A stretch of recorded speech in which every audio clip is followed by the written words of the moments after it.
everything that was said in that ad is correct. That's why they're so upset about it, because they don't like when objective reality seeps through. Welcome to Political Experts React. I'm Dan Pfeiffer. Joining me today, Brian Tyler Cohen, content creator, media superstar, all-around smart guy, previous multi-time guest of Political Experts React. That's right. Brian, good to see you, buddy. Dan, thanks for having me. Let's do this thing. All right, we are going to start with the ad that is going to make everyone's Thanksgiving more expensive. This is the ad the Canadians ran that got Trump very upset, and then we're going to watch a quick clip of Trump's insane response, and we'll react to both. When someone says, let's impose tariffs on foreign imports, it looks like they're doing the patriotic thing by protecting American products and jobs. And sometimes for a short while it works, but only for a short time. But over the long run, such trade barriers hurt every American worker and consumer. High tariffs inevitably lead to retaliation by foreign countries and the triggering of fierce trade wars. Then the worst happens. Markets shrink and collapse, businesses and industries shut down, and millions of people lose their jobs. Throughout the world, there's a growing realization that the way to prosperity for all nations is rejecting protectionist legislation and promoting fair and free competition. America's jobs and growth are at stake. They cheated on a commercial. Ronald Reagan loved tariffs, and they said he didn't. And I guess it was AI or something. They cheated badly. All right, Brian, let's start with the ad, and then we'll get to Trump's belief that this was AI and that they quote-unquote cheated. But what did you think of the ad? Do you think this is an effective approach here? Yeah, well, look, my first reaction, first and foremost, is thank God that we have a man at the helm and not some emotional woman, right? Like, thank God we have someone who is level-headed to protect us from the impulsiveness of a female in office. Yes. That's my first reaction to all of this. The second reaction is, I'm so confused over the pearl clutching over using Ronald Reagan's words, like as if Ronald Reagan is still some sacrosanct figure in the Republican Party. If Ronald Reagan was running for president today, he would get dragged out of the RNC by his ears for being too liberal and would poll somewhere between like Jeb Bush and Reince Priebus, So like it's the fainting spell over the sacrosanctity of using Ronald Reagan's words is so bizarre. But then finally, I think the reason that there's so much protest over this ad is because it's right. I mean, it's like we're living it right now. We're watching costs go up right now. We're watching Americans have to pay for this consumption tax that's being put forward by virtue of these tariffs, and everything that was said in that ad is correct. That's why they're so upset about it, because they don't like when objective reality seeps through. And so I think that, we've seen numerous instances where this administration tries to push back on any inkling of dissent, but dissent that actually holds merit. That's why Trump is trying so hard to silence comedians. That's why he's trying so hard to quell dissent from these law firms and universities and tech CEOs and media outlets especially. It's because he doesn't like when there is an accurate portrayal of the reality surrounding us that he's ushered in being put forward. Yeah, like the man can't stand a mirror, right? Right. He cannot stand to look in the mirror and see what really reflects back to him. And that's what's happening here. I think this ad is fine, right? Like it is a very coherent, clever way to argue against tariffs, like on a intellectual global trade sense, right? It's like essentially it's Ronald Reagan, the free trader, making the argument against tariffs. If you're really trying to hurt Trump politically, you would focus a lot on how these tariffs have raised costs. I guess there's a question of whether this ad works or not, because there is this whole genre of ads designed to trigger Trump, right? This was sort of what the Lincoln Project did a lot in his first term, and the goal is to get him to freak out, to tweet something, to make him behave erratically, which could theoretically hurt him politically. And definitely raising tariffs 10% on Canadian goods because your feelings were hurt over an ad is a way to make Trump act erratically in ways that will probably hurt him politically. Like, cost of living is his biggest weakness. Now, from the perspective of the folks in Canada who ran the ad, I'm not sure it's a smart idea to have him raise your tariffs 10% when the goal of the ad is to force him politically to get rid of the tariffs. But it is interesting. And then the other part on Reagan is, it's so funny because, every other Republican Trump trashes, right? the Bushes, right? Everyone who came before him, Paul Ryan, Mitt Romney, all these people.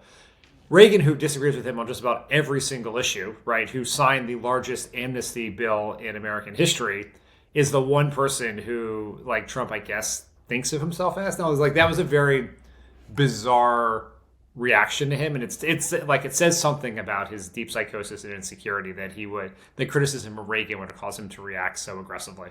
I think it's in large part because Reagan is popular. Trump just wants to be liked. Like he is deeply insecure, and so he views himself in line with some big historical figures. That's why he keeps putting forward this idea that the best presidents in this country are him and Abraham Lincoln, and yet he's still so insecure that he has to be listed first. But he's like highly cognizant of the fact that he wants to be a popular figure in American history. He wants to be one of the people that everybody talks about when he's gone. That's why he's so focused on putting himself on Mount Rushmore and getting a ballroom that really cements his legacy. And you had mentioned something that kind of stood out to me, and that was this idea that Canada is not campaigning against Trump in the midterms. But in large part, I think Canada has really big vested interest in making sure that they campaign against Trump in the midterms and take away the tools that he has at his disposal.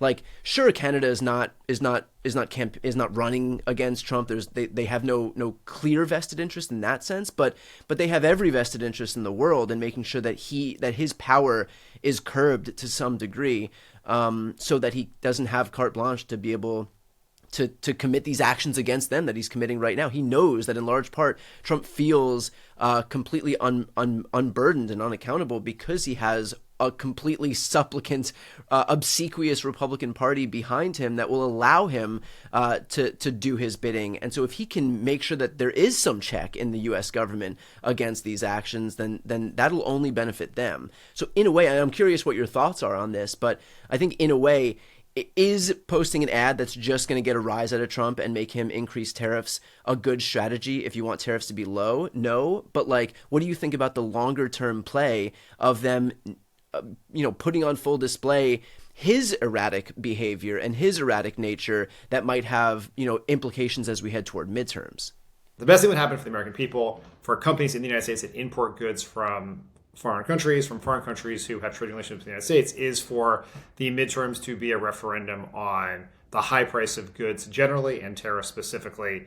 Republicans take a huge beating, and then Trump to grasp some last straw of reality and change his approach. Now, Trump generally doubles, triples, and quadruples down in those situations, but like that's what you would ultimately want, because unless the Supreme Court limits the unilateral tariff power, Democrats taking the House only provides some check on this specific power. Now, this is interesting because for Trump to use the unilateral tariff power, it has to have a national security implication.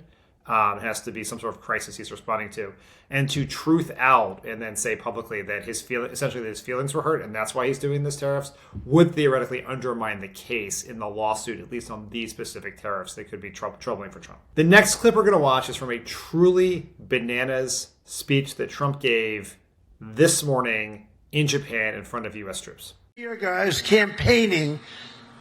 We won the second election by a lot, so we had to just prove it by winning the third by too big to rig, I called it. It was too big to rig. And it was an amazing victory. And thank goodness we won, because we were in big trouble. We were in big trouble. But the new recruit. The speech goes on and on and on, as does any sort of jet-lagged Trump appearance. What is notable to me as someone who worked in the White House is, like, the one thing is that, and presidents speak in front of, like, it's not unusual Trump is speaking to troops. Oftentimes when you travel to countries and you land at the Air Force base or the military base, you will then address the troops while you're there. You're the commander chief. It's the right thing to do. But when you're there, the one thing you do not do is politics. And so I wanted to get your reaction to this nakedly political speech in front of American troops. My first reaction is he literally cannot help himself. He cannot not do the political shtick in front of whoever is standing in front of him. He is physically incapable of restraining himself or controlling himself in any way. I mean, these are supposed to be the most nonpartisan folks that he's ever going to speak in front of. When all you have is a hammer, everything looks like a nail, right? He's a one-trick pony. He can only do the angry political, like, I'm a victim, I'm a victim. This poor billionaire president of the United States who got away with like 34 felonies and 4 indictments. He is the perpetual victim. So that's one thing. But the second is, I think that even in instances where we see no response, like in this clip, no response from the troops, and we saw the same thing when Pete Hegseth called in all of the leadership, all of the generals and admirals from the military as well.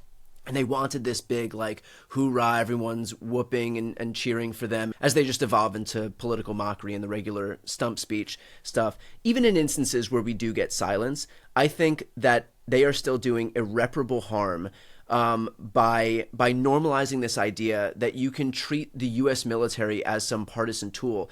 Our troops are not instruments for a political party, and there is so much danger in having troops that become normalized or accustomed to this idea that they can be used as a cudgel for one political party over the other. I mean, there are some really dangerous implications down the line, if we end up in a situation where Trump tries to use the military to seize voting machines in Georgia, like he did in 2020, for example, or even worse, that he tries to use the military to suppress voting at certain voting sites or declare martial law or whatever it may be. Obviously the possibilities are endless, and that's a whole other episode unto itself.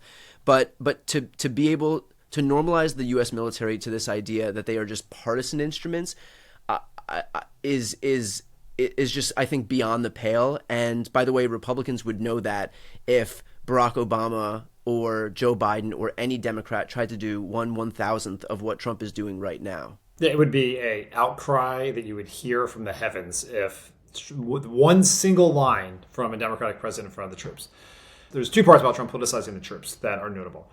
One is it just says that he just has no appreciation for what came before and what comes after, for the importance of a military that serves the Constitution and the government, not the person. Like, you just have to have zero understanding of American history, world history, the founding principles of this country to just think about the military as yours, right? That they serve you. Like, that's just like a very telling and scary sign of his mentality. Not that we need another reminder, but just it is another reminder.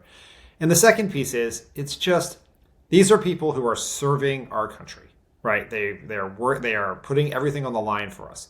And you're making them stand there like props awkwardly. It's just like the lack of decency, empathy, compassion, or appreciation for their service comes through when you put them in that. You have to know you're putting them in this terrible awkward position because some of them support you, maybe even a majority of them support you, right? But many of them don't, and so they're forced to stand there and feel awkward about this. The ones who support you can't clap. The ones who don't support you are forced to stand there and maybe be worried that their silence equals assent.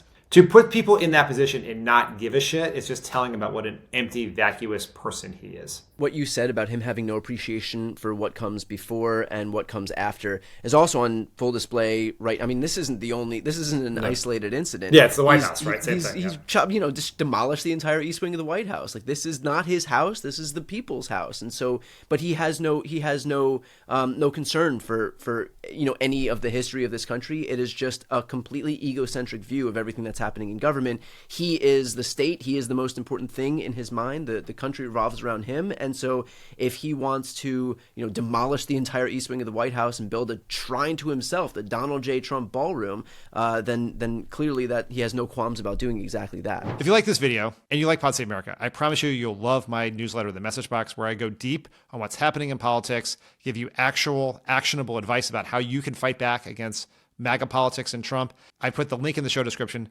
Sign up now. The last clip we're going to watch is from an ad from the Mamdani campaign. The election is 1 week from today. Socialist Zohran Mamdani. Communist. He is a communist. Hey, I'm the actual Zohran Mamdani, not the guy they talk about on this channel. My radical agenda? Turn the page on the billionaire-backed politics of Andrew Cuomo. Make the city affordable. Tackle government waste. Keep New York safe. And deliver on our promises. With universal childcare, rent that you can afford, and a property tax system that actually makes sense. So don't be fooled by the noise. This is who I am, and you're who I'm fighting for. Paid for by Zohran for NYC. What do you think of this spot? I think it's really effective. I was on Piers Morgan's show yesterday, and At one point, Piers said that the progressive left is too obsessed, with woke, that all they want to talk about is woke. And if you think about the three most famous progressives in the country right now, it's Bernie Sanders, AOC, and Zohran Mamdani. And all three have a relentless focus on issues that are impacting regular Americans, issues especially focused on affordability. And in fact, you learn after that it's the right that has an obsessive focus, a relentless focus on woke, because that's the issue that they can use as a cudgel to divide the left and the right. But Bernie Sanders, has been talking about income inequality forever. AOC is doing the same thing, and Mamdani's run this whole campaign, especially a campaign that feels like some proxy war between the war in the Middle East. He has run this whole campaign with an obsessive focus on affordability, and I think that's so effective, especially on Fox News, because Fox likes to create caricatures of the Democrats that they portray on their channel, knowing full well that they're likely not gonna have these people on, or if they do, it's gonna be some fleeting instance, but it'll be replaced by 100 times more coverage of that person as the caricature. And so for him to be able to speak directly to these people, and show that his focus is not on whatever crazy issues that they're putting forward, that they're imposing onto him, but rather that his focus is on making sure that New York City is safe and that New York City is affordable. I mean, those are issues that Republicans usually capitalize on. Safety and affordability are issues that Republicans won the last election on. And so not only is this showing that the Democrat in this case is co-opting the issue that Republicans, usually give to themselves, but it's putting on full display the extent to which Fox is just manipulating its own viewers for partisan gain. So I think the opportunity for him to be able to speak directly to these audiences and show that he's not some dangerous caricature that Fox has made him out to be, using his own words, I think is as effective as you can get. It's interesting because the ad ran on Fox. The ad's about Fox, but the audience is not really Fox viewers, I don't think. Because look, for being honest, it's a New York City mayoral election. I'm sure Zohran would take every single Fox voter he could get, but he doesn't need very many of them to win. Yeah. Right. And so what he's doing is he's taking the ads levied against him by former Democratic Governor Andrew Cuomo, the ads being run in super PACs funded by big tech companies and folks like Bill Ackman. And he's painting those as part of the Fox News right-wing smear campaign in a very clever way, right? And he's using it to say, like, everyone's saying I'm radical, because that's the subtext of everything. Every ad is that he's radical. They're taking things he said out of context. They are, they're running the same sort of, incredibly racist comments. There's, Andrew Cuomo chuckling when a right-wing radio host says that Mamdani would be cheering if we had another 9/11. And so they're trying to say he's too radical to be mayor. And so taking that, all those attacks, put it in a bucket and saying, no, I'm not radical. My agenda is common sense. And he's saying, and these people who are saying I'm radical, they're like those people on Fox News, right? Because his audience here, he just needs Democrats, right? He needs Democrats and Democratic leaning independents. He doesn't need Republicans to win this race. Like the folks he's focused on are the Democrats who don't like Cuomo, but are skeptical of Mamdani, right? He's not trying to get the 11% of Sliwa voters or whatever it is. And so it's a very clever ad. I'm not comparing him to Barack Obama. That's an unfair comparison for any politician. But his personal demeanor is the opposite of radical, right? He comes off as friendly, open, smart, willing to engage with people he disagrees with. And so when you see the attacks of calling him radical, then you just see him talking about how his ideas are common sense. That really does. What you're trying to do when you're a candidate, particularly a candidate of color, is to defang the caricature. Right. And that's what this ad does very, very effectively. I'm curious what your thoughts are on this idea of him specifically calling out a couple of issues that the 2024 election had become a referendum on, which are, safety and affordability. Yeah. Do you think that Democrats are learning some lesson more broadly about, making sure that there is a relentless focus on issues that really drove voters to the polls in this last election cycle? I mean, this is a much bigger question. I don't know if we've learned that lesson yet, right? If you look at the sort of the bulk of the messaging of the party, I wouldn't say it is uniquely affordability focused right now. Now, we're in the middle of a shutdown. that shutdown is essentially around an affordability issue with the doubling of premiums coming because of the Republicans' refuse to extend the Obamacare tax credits. It's tough because Trump's also doing political prosecutions, trying to take over the government, he's demolishing the White House. Those are not affordability issues per se. They also can't go unchecked. You can't just say the president runs a bulldozer over the White House and then we hold a press conference saying we should get rid of tariffs. Like, that's not a reasonable response from an opposition party. So this is a bigger question. I think there is a larger debate around, and I'd also say he's running in New York City. Like, cost of living and public safety issues are always the two big issues in New York City, and in most big cities. And so he's right to focus on those. I hope what I hope the party can take from Zohran's campaign is that if you come up with policies and ideas that are big enough and frankly controversial enough to engender conversation and conflict around affordability issues, you can make politics about affordability and not all the other sort of identity issues that do define politics these days. Like that, if you just come up with yet another, like take Kamala Harris's housing tax credit she did. I'm sure those are great ideas. They would make people's lives easier. You put them out in one day and no one ever talks about them again because they don't generate real conflict. Free buses, that generates conflict. And voters are smart enough to know that it's just not like, oh, where everyone's going. I'm not doing this because I want free buses. The fact that he's fighting for free buses tells me that he gets what's going on in my life, right? The grocery store is the same thing. There's something radical about us, 5 city-run grocery stores, like the people who tried ideas like that around the country. But the fact that he wants that is, one, it gets people all fired up and people fight back, and so there's conflict of conscience around it. But it's evocative. It is essentially what we need, and I hate saying this because it makes me feel gross. We need our versions of Trump's wall. Right. Trump's voters did not think that Mexico was really going to pay for the wall. They didn't even think Trump was really going to build it. It sent a message that he understood how big a problem immigration was to those voters, right? That he would fight instead of others. We need ideas like that. Like, they're all my friends. Kick the wonks out of the room. Come up with the ideas that generate controversy. Then we can work around how to make them work. But campaigning, like, we need emotional engagement and not intellectual appeasement in our policy ideas. It's kind of interesting because in that sense, it's kind of just like a better understanding of the media environment as opposed to the economics of the actual policy that you want to put forward.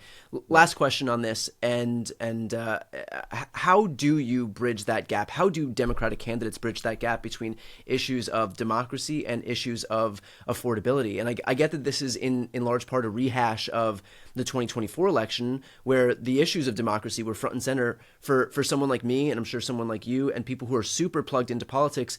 Issues of democracy, knowing that they're foundational, should be enough. Like, if somebody is a threat to democracy, that's enough for me to head to the polls. I don't have to worry about all of the other issues because the issues of democracy supersede everything else.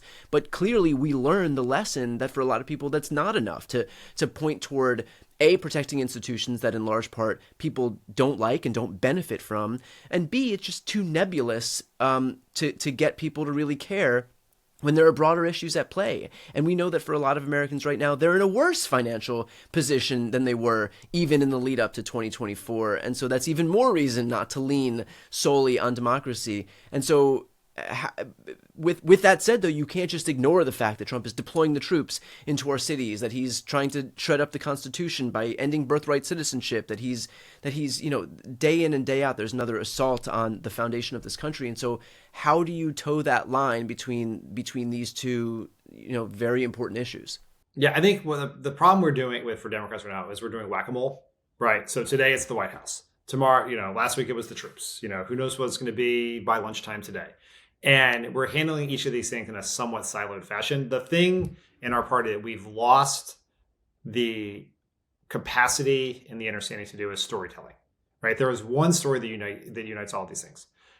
Donald Trump came in promising to change the corrupt, broken political system. Instead, he's now using that corrupt, broken political system to acquire power for himself, to enrich himself, to help his powerful friends. And you are paying the price, right? Literally, right? Your healthcare prices are going up. Your housing prices are going up. Your grocery prices are going up. The only people getting rich in this economy are Trump and his friends. And all of those things that we mentioned here are in line with what he's doing. This is to benefit him, not you.